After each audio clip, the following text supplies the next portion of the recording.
नमस्कार दोस्तों।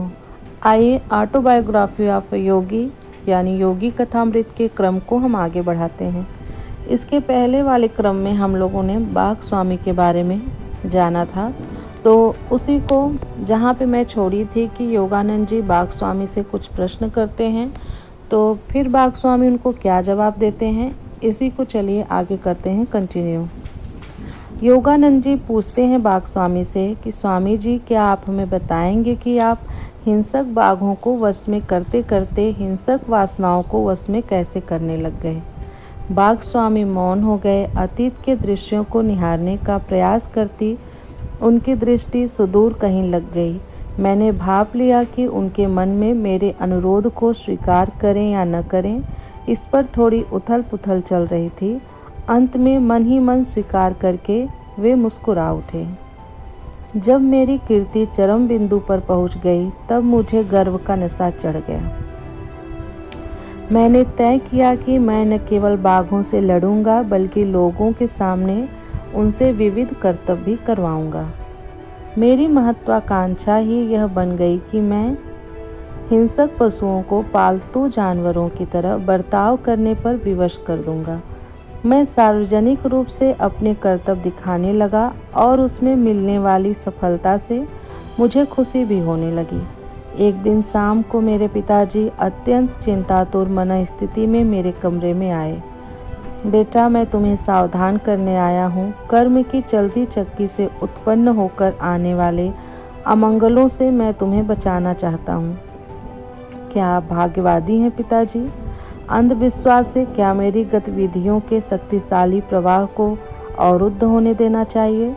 मैं भाग्यवादी नहीं हूँ बेटा, परंतु पवित्र शास्त्रों में कहे गए प्रतिफल के नियम में मेरा विश्वास है। जंगल परिवार में तुम्हारे विरुद्ध आक्रोश व्याप्त है। यह आक्रोश कभी भी तुम्हारी जान के लिए खतरा बनकर सामने आ सकता है। पिताजी, आप मुझे आश्चर्य में डालते हैं। बाघ क्या होते हैं आप अच्छी तरह से जानते हैं। सुंदर परंतु निर्दयी। कौन जाने मेरे प्रहार उनके ठोस बुद्धि में शायद कुछ उदारता के विचार भर सकें।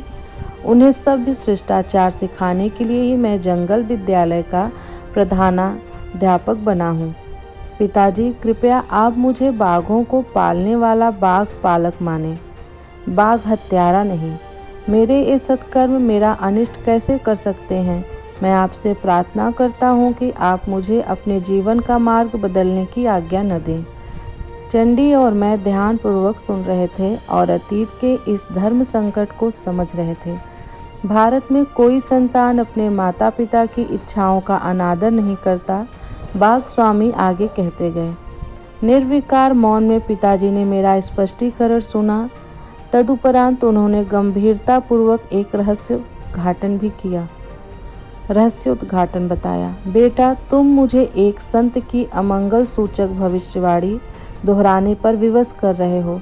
कल जब मैं बरामदे में बैठकर नित्य की भांति अपना ध्यान कर रहा था, तब वे मेरे पास आए।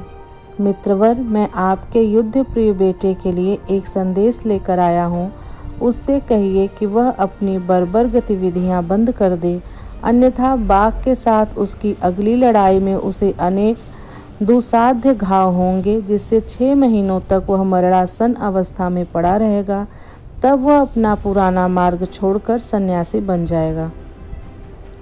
इस कहानी का मुझ पर कोई प्रभाव नहीं पड़ा। मैंने यह माना कि पिताजी किसी भ्रांति ग्रसित कट्टरवादी की भ्रांति का शिकार हो गए हैं। यह कहते हुए बाघ स्वामी के हाव भाव इतने अधीर और ऐसे थे मानो अपनी मूर्खता पर उन्हें क्रोध आ रहा हो। काफ़ी देर तक वे गंभीर मुद्रा में मौन बैठे रहे, जैसे वहाँ हमारी उपस्थिति का उन्हें कोई भान न हो। फिर उन्होंने अकस्मात ही अपनी कहानी आगे शुरू की। इस बार उनकी आवाज़ में नरमी आ गई थी। पिताजी की चेतावनी के कुछ ही दिन बाद मैं राजधानी कूच बिहार गया। प्राकृतिक सौंदर्य से भरा यह प्रदेश मेरे लिए नया था और मैं सुखद परिवर्तन की आशा कर रहा था। जैसा हर जगह सदा ही होता था, यहाँ भी सड़कों पर मेरे पीछे पीछे उत्सुक लोगों की भीड़ चलती रहती थी।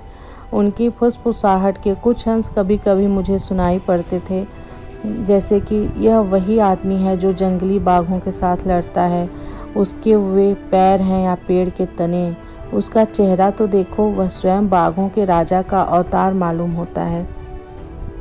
तुम तो जानते ही हो गांव के नटखट छोकरों को किस प्रकार ताज़ा समाचार पत्र का काम करते हैं और किस गति से महिलाओं की मौखिक जनसूचना प्रणाली इस घर से उस घर समाचार पहुंचाती है। कुछ ही घंटों में मेरी वहां उपस्थिति से सारे शहर में खलबली मच गई।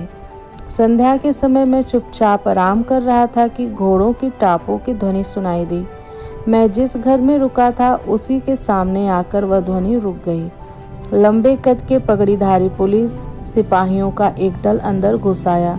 मैं अवाक रह गया। मैंने सोचा इन पुलिस वालों के लिए कुछ भी संभव है। कहीं वे मेरे लिए पूर्णतया अगम्य किसी बात पर मेरी खिंचाई करने तो नहीं आ गए हैं। परंतु उन्होंने अपने सामान्य व्यवहार के विपरीत अत्यंत विनय के साथ मेरा अभिवादन किया।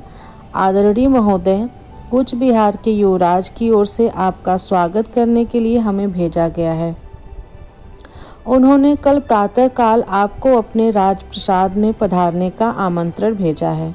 मैं थोड़ी देर इस पर सोचता रहा। किसी अज्ञात कारण से अपनी इस शांत यात्रा में उपस्थित हुए इस विघ्न से तीव्र उद्वेग की भावना मेरे मन में उठ रही थी, परंतु पुलिस वालों की विनयशीलता ने मेरे हृदय को छू लिया। मैंने निमंत्रण स्वीकार कर लिया। अब जब दूसरे दिन बाघ स्वामी जाते हैं युवराज के राजप्रसाद में, फिर वहाँ पे वो क्या प्रस्ताव रखते हैं और क्या होता है, इसको हम जानेंगे अगले पार्ट में। अभी के लिए बस इतना ही। तब तक आप मन लगा के सुनते रहिए स्वामी योगानंद जी की जीवनी। मिलती हूँ नेक्स्ट पार्ट में।